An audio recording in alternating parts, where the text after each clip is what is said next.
नमस्कार दोस्तों, स्वागत है आप सभी एक बार फिर से। जब जब हम इंश्योरेंस की जॉब की बात करते हैं तो एलआईसी सबसे ऊपर आता है।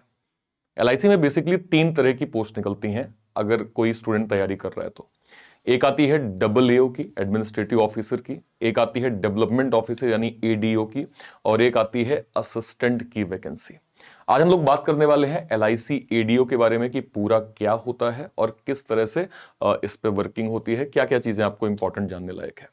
देखिए, एलआईसी एडीओ का वर्क क्या होता है। एक डेवलपमेंट ऑफिसर जिसके अंडर में एजेंट्स होते हैं और इनका मैक्सिमम टास्क ये होता है कि आपको जो भी हमारी पॉलिसीज हैं वो मैक्सिमम जनमानस तक पहुंचनी चाहिए।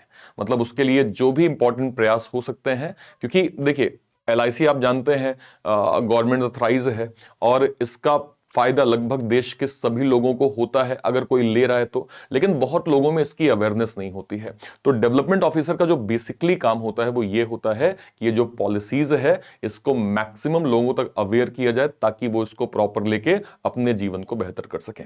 अब अगर मान लीजिए मुझे डेवलपमेंट ऑफिसर बनना है तो मुझे क्या क्या करना पड़ेगा, आज हम लोग इस पर डिटेल बात करते हैं। सबसे पहले मैं आपको थोड़ा ब्रीफ कर देता हूं। एलआईसी एडीओ डेवलपमेंट ऑफिसर होता है, राइट, ठीक है। एलआईसी के द्वारा इसका एग्जाम होता है। ऑनलाइन मेथड में आपका एग्जाम होता है, राइट, कंप्यूटर बेस्ड आपका टेस्ट हो गया। प्रीलिम्स होता है 60 मिनट का, मेंस आपका होता है 120 मिनट का और इंटरव्यू प्रोसेस आपकी होती है। सैलरी लमसम आप मानिए तो 56,000 का अगर पे स्केल आप मानिए तो सिटी वाइज सिटी डिफर करता है, कहीं 56, कहीं 54, कहीं 51, राइट, ठीक है। जो एवरेज नंबर्स हैं वो ये हैं। ये कम ज्यादा हो सकते हैं, डिपेंड करता है कि आपकी पोस्टिंग कैसी है, कहां पे है और किस तरह से आपको पर्क्स एंड बेनिफिट मिल रहे हैं, ठीक है। हिंदी और इंग्लिश में आपका पेपर होता है। आप इसकी वेबसाइट पे जा सकते हैं licindia.in में, वहां पे आपको डिटेल मिल जाएगा, ठीक। अब अगर मैं सैलरी की बात करूं तो मैंने सैलरी आपको बताई है कि बेसिक पे आपका 35,650 होता है और अप टू ये 56,000 रुपए तक जाता है। वो डिपेंड करता है कि आपकी सिटी में कहां पे पोस्टिंग है, किस तरह से आपको बेनिफिट एक्स्ट्रा अलाउंसेस मिलने चाहिए, उसके अकॉर्डिंग आपकी सैलरी यहां तक ये एक्सीड करती है इनिशियल लेवल पे, ठीक है। नेक्स्ट पे आते हैं। ग्रेजुएशन की आपके पास डिग्री होनी चाहिए। अगर आप इसको इस फॉर्म को फिल करना चाहते हैं तो पहली चीज कि आपके पास ग्रेजुएशन की प्रॉपर डिग्री होनी चाहिए, ठीक है। और अगर मैं एज लिमिट की बात करूं तो मिनिमम 21 साल की एज लिमिट होती है जब से नोटिफिकेशन आया होता है उस डेट से, और मैक्स टू मैक्स 30 ईयर होता है, इससे ज्यादा एक्सीड नहीं करना चाहिए, ठीक है। इसमें आपको अलग से बेनिफिट्स भी मिलते हैं अगर आप एलआईसी में एडीओ बनते हैं तो। जैसे स्पेशल अलाउंस मिलता है आपको, ग्रेचुइटी मिलती है, इंसेंटिव आपको मिलता है, पेंशन कॉन्ट्रीब्यूटरी आपको मिलता है, उसके आप पात्र बनते हैं, एक्सीडेंट इंश्योरेंस आपको मिलता है, पर्सनल व्हीकल के लिए लोन मिलता है, 2 व्हीलर 4 व्हीलर व्हीकल एडवांस आपको दिया जाता है, रीइंबर्समेंट आपको दिया जाता है जहां भी आप जिस तरह से वर्क कर रहे हैं, राइट, ठीक है। लेदर बैग जो आपको मिलता है या जो ब्रीफ केस होता है उसका आपको रीइंबर्समेंट होता है। लीव टाइम कंसेशन आपको मिलता है और कैश मेडिकल भी आपको मिलता है। ये एक्स्ट्रा बेनिफिट्स आपको डेवलपमेंट ऑफिसर के तौर पे मिलते हैं, राइट। अब अगर मैं इसके फॉर्म फी की बात करूं तो अगर आप इस फॉर्म को भरने जा रहे हैं जब भी नोटिफिकेशन आएगा तो हम जानते हैं कि अगर आप एससी कैटेगरी से हैं, एसटी कैटेगरी से हैं तो इसकी फी जो है वो 50 रुपए है। और अगर आप जनरल से हैं, ओबीसी से हैं या ईडब्ल्यूएस से हैं तो इसकी फी यहां पे 600 रुपए रखी जाती है, ठीक है, ओके। अगर मैं एग्जाम की बात करूं, 2 तरह के एग्जाम होते हैं, एक आपका प्रीलिम्स होता है, एक आपका मेंस होता है। जब हम प्रीलिम्स एग्जाम की बात करते हैं तो आप देख सकते हैं रीजनिंग, मैथ और इंग्लिश, टोटल आपको कितना 35 क्वेश्चन और आपका यहां पे इंग्लिश का 30 क्वेश्चन, 20-20 मिनट का समय आपको दिया जाता है। अब आप कहेंगे सर ये तो 35-35-30 टोटल 100 होना चाहिए, लेकिन यहां पे आपका केवल 70 मेंशन है, ऐसा क्यों? तो ऐसा इसलिए क्योंकि इंग्लिश जो है वो क्वालिफाइंग इन नेचर आपका होता है, मतलब इसके मार्क्स नहीं काउंट होते, लेकिन एटलीस्ट मिनिमम जितना एक क्राइटेरिया कट ऑफ है वो आपका क्लियर होना चाहिए। तो आपको सिर्फ इंग्लिश में कट ऑफ निकालना होता है, इसके मार्क्स आपके काउंटेबल मैनर में नहीं होते हैं, ठीक है, ओके। नेक्स्ट पे आते हैं और जैसे हम लोग मेंस पे जाएंगे तो मेंस पे आप देख सकते हैं कि रीजनिंग एबिलिटी यानी रीजनिंग और मैथ आपके 50 क्वेश्चन 50 मार्क्स आपके हो गए, राइट। इसके अलावा आपको जनरल अवेयरनेस, करंट अफेयर और इंग्लिश लैंग्वेज ये आपके 50 क्वेश्चन 50 मार्क्स हो गए। अपार्ट फ्रॉम दिस आपका इंश्योरेंस और फाइनेंशियल मार्केट अवेयरनेस जो आपका एग्जाम होता है इस पे आपके 60 क्वेश्चन 60 मार्क्स आपके टोटल होते हैं, यानी टोटल आपको 160 क्वेश्चन मिलते हैं और 160 मिनट का आपको 160 आपके मार्क्स भी यहां पे काउंट होते हैं। ये आपका हो गया मेंस का पैटर्न, ठीक है। नेक्स्ट पे आइए। अब इसके बाद होता है आपका पर्सनल इंटरव्यू। देखिए क्या लिखा हुआ है, सिंपल आप पढ़ लीजिए। लिखा है the marks obtain in the mains exam only will be consider for shortlisting of for the interview. मतलब अगर आप इंटरव्यू में क्वालिफाई होना चाहते हैं तो आपके मेंस के मार्क्स ही यहां पे काउंट किए जाते हैं, ठीक है। The marks obtain in the mains exam and the marks obtain in the interview will be consider for final merit list. यानी आपके जो भी मेंस के मार्क्स हैं, जो भी इंटरव्यू के मार्क्स हैं, उन दोनों को अगर हम काउंट कर देंगे तो वो दोनों मिला के आपके जो भी नंबर्स हैं वो आपकी फाइनल मेरिट बनाते हैं। और लास्ट में आपका ये है कि जितने भी आपके इंटरव्यू के मार्क्स हैं मैक्सिमम वो 40 हैं। अब 40 में से आप कितना लाते हैं वो आपके इंटरव्यू की स्किल पे डिपेंड करता है, ठीक है। ओके, तो ये आपका फॉर्मेट हो गया। अब बात कर लेते हैं सिलेबस की। जब हम सिलेबस की बात करते हैं कि यार हमें तैयारी, हमने पूरा प्रोसेस तो जान लिया कि प्रीलिम्स हो गया, मेंस हो गया, ये इतनी फी होती है, इतना एज लिमिट होता है, तो हम प्रिपरेशन कैसे करेंगे। देखिए ये आपका क्वांट का सिलेबस है अगर आप एलआईसी एडीओ को फोकस करना चाहते हैं तो। हमने इसको 4 सेक्शन में डिवाइड कर दिया है। स्पीड का सेक्शन हो गया, डीआई का पार्ट हो गया, अर्थमेटिक का पार्ट हो गया। स्पीड मतलब वो टॉपिक जो आपको स्पीड में आप उसको सॉल्व कर सकते हैं या जहां पे आपकी कैलकुलेशन की स्किल बढ़िया होनी चाहिए। Simplification, approximation, number series, quadratic equation, यहां पे आपकी स्किल अच्छी होनी चाहिए कि आपको क्यूब याद हो, स्क्वायर याद हो, आपको वैदिक मैथ्स याद हो, आपको ट्रिक्स पता हो, तो आप अच्छे से इन सवालों को कर सकते हैं। डीआई के पार्ट में डीआई काफी पूछी जाती है एग्जाम में, चाहे वो टेबुलर डीआई हो, बार ग्राफ हो, लाइन चार्ट हो, पाई चार्ट हो या फिर कैसलेट डीआई हो, ये आपके डीआई सेक्शन में काफी पूछा जाता है।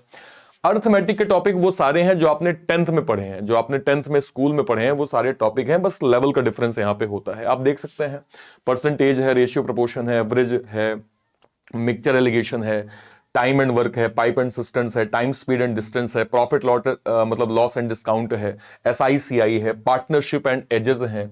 इसके अलावा मेंसुरेशन हो गया, परमिटेशन कॉम्बिनेशन हो गया, डेटा सफिशिएंसी हो गया, क्वांटिटी कंपैरिजन हो गया। ये सारा आपको मैथ्स के सिलेबस में मिलता है, ठीक है। ओके, नेक्स्ट पे आते हैं। अब इसी में लेवल के भी क्वेश्चन मिलते हैं। मतलब अगर आपने एक चीज देख लिया, लेट सपोज अगर मैं कहूं कि मेंस में मैथ्स का लेवल, तो चीजें लगभग सेम है। लेवल ऑफ डिफिकल्टी आपकी थोड़ी एक्स्ट्रा हो जाती है अगर मैं मेंस में मैथ्स की बात करूं तो, बाकी पैटर्न आपका बिल्कुल सेम रहता है, ठीक है। नेक्स्ट पे आइए।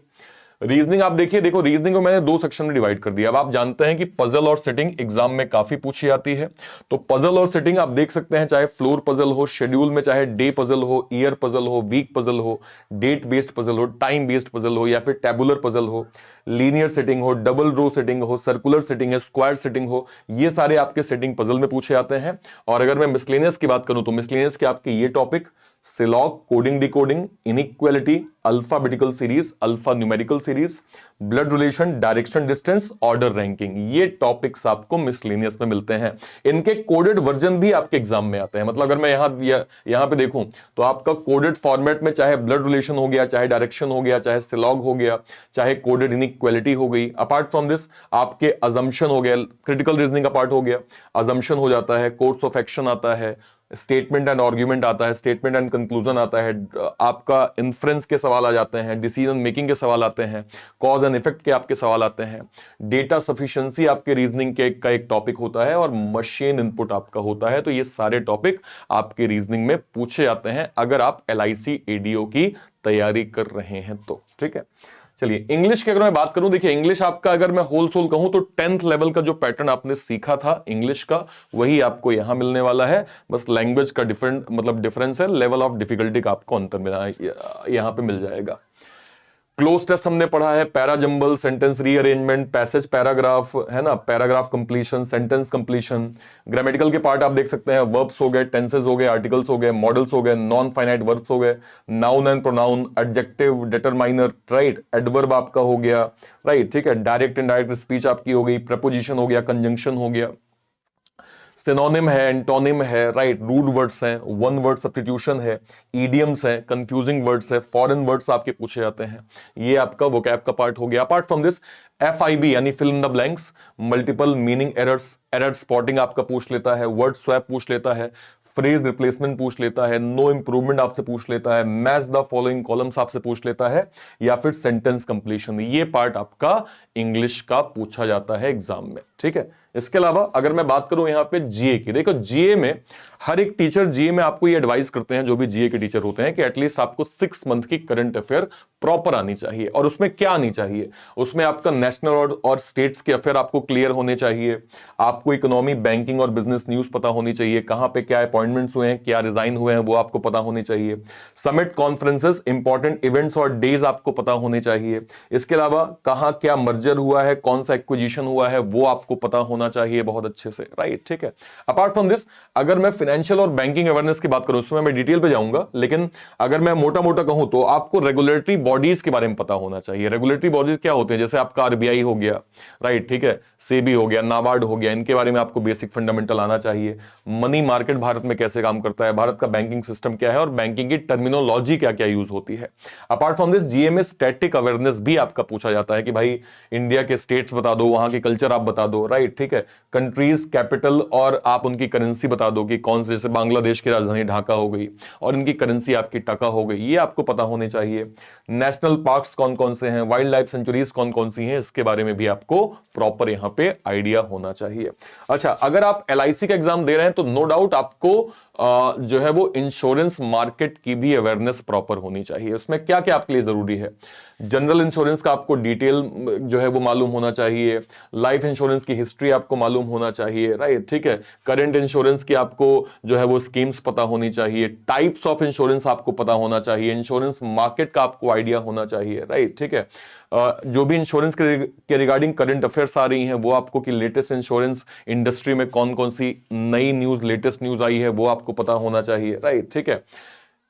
ESIS, ये आपका एम्प्लॉयमेंट स्टेट इंश्योरेंस स्कीम, इसके बारे में आपको आइडिया होना चाहिए, राइट, ठीक है। Important topics related to awareness in insurance, ये आपको पता होना चाहिए, बिल्कुल, राइट, ठीक है। जो भी स्कीम्स है इंश्योरेंस के रिगार्डिंग, राइट, ठीक है, जो भी सरकार जो है वो इंश्योरेंस के रिगार्डिंग जो भी नई स्कीम लाती है उनके बारे में, जैसे PMSBY हो गया, PMJJBY हो गया, PMFBY हो गया, जो भी आपके इंश्योरेंस की स्कीम चलती है उसके बारे में आपको आइडिया होना चाहिए। जो भी इंश्योरेंस इंडस्ट्रीज के जो भी एब्रिविएशंस हैं उनका आपको बहुत अच्छे से आइडिया होना चाहिए, राइट, ठीक है। Unit links insurance plan public, ये आपको पता होना चाहिए। प्राइवेट सेक्टर इंश्योरेंस कंपनीज के बारे में आपको आइडिया होना चाहिए। अपार्ट फ्रॉम दिस IRDAI, इसका भी आपको हिस्ट्री जानना चाहिए, कब ये बना था, कौन संस्थापक है, कहां हेडक्वार्टर है, इसके बारे में भी आपको आइडिया अच्छे से इंश्योरेंस मार्केट का तो होना ही चाहिए। फाइनेंशियल अवेयरनेस की अगर मैं बात करूं तो मैंने अभी अभी आपसे कहा कि आपको मनी मार्केट भारत में कैसे काम करता है उसका आपको आइडिया होना चाहिए। Private investing and derivative market, secondary and primary market, इसका आपको आइडिया होना चाहिए। Development council and financial stability, international financial organisation, the establishment of FSDC, इसका भी आपको प्रॉपर आइडिया होना चाहिए। Indian financial market, bond market, stock market, insurance industry, regulatory agencies, mutual funds, foreign exchange, interbank market, special status of certain financial intermediaries, ठीक है, और capital market and the government, इसके बारे में आपको प्रॉपर यहां पे आइडिया होना चाहिए। तो ये आपका फाइनेंशियल मार्केट का भी मैंने आपको बेस बता दिया कि आप जब तैयारी करेंगे तो आप कैसे करेंगे, राइट, ठीक है। अब बेस्ट पार्ट क्या है कि अगर आप तैयारी LIC को फोकस करना चाह रहे हैं, चाहे आपका ADO हो, AA हो या फिर असिस्टेंट हो, राइट, ठीक है, आप बैंकिंग वाला के साथ अपनी तैयारी को प्रॉपर कर सकते हैं। हम यहाँ पे हर एक कोर्सेज को फ्रॉम द बेसिक लॉन्च करते हैं।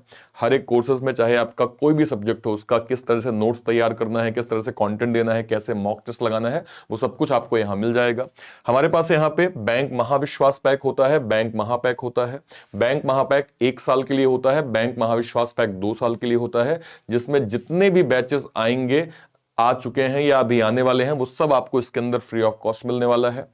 वैसे तो उसकी फीस 3,999 है, लेकिन फिलहाल चूंकि डिस्काउंटेड चल रहा है 31 तारीख तक, तो ये फी आपकी हो जाएगी 2499 में। तो 2499 में आप बैंक महाविश्वास पैक अवेल कर सकते हैं 2 साल के लिए, और 1999 में आप बैंक महापैक अवेल कर सकते हैं 1 साल के लिए। तो इसको जरूर आप अवेल कर ही लीजिएगा, ठीक है। अपार्ट फ्रॉम दिस हमने UIICL का बैच लॉन्च कर दिया है। UIICL अभी अभी इसका नोटिफिकेशन आया है, तो आप इस बैच को भी या तो अलग से परचेज करेंगे 1199 में, या फिर आप बैंक महाविश्वास पैक या बैंक महापैक में इस बैच को आप फ्री ऑफ कॉस्ट प्रॉपर पा जाएंगे। इसके अलावा आपका एम 3.0 बैच लॉन्च हो गया है, राइट, ठीक है, जो कि आपका 1499 में है। तो इसको आप या तो अलग से अवेल कर सकते हैं, या फिर बैंक महापैक, बैंक महाविश्वास पैक के अंदर आपको ये बैच जो है वो प्रॉपर मिल जाएगा, ठीक है। इसके अलावा अगर मैं जाऊंगा तो 30 तारीख को बहुत इंपॉर्टेंट एक फंक्शन है शाम को 5 बजे, जहां पे हम लोग 2024 की तैयारी पे एक नजर डालेंगे, किस तरह से इंपॉर्टेंट चीजें कर सकते हैं, और SBI क्लर्क का जो एग्जाम है उस पे आपके महत्वपूर्ण मंत्रा क्या हो सकते हैं, उस पे हम लोग डिटेल बात करेंगे। तो आप सबकी अटेंडेंस 30 तारीख को शाम को 5 बजे जरूर से जरूर होनी चाहिए। आई होप आपको बताई गई इंफॉर्मेशन बहुत अच्छे से क्लियर हो गई होगी।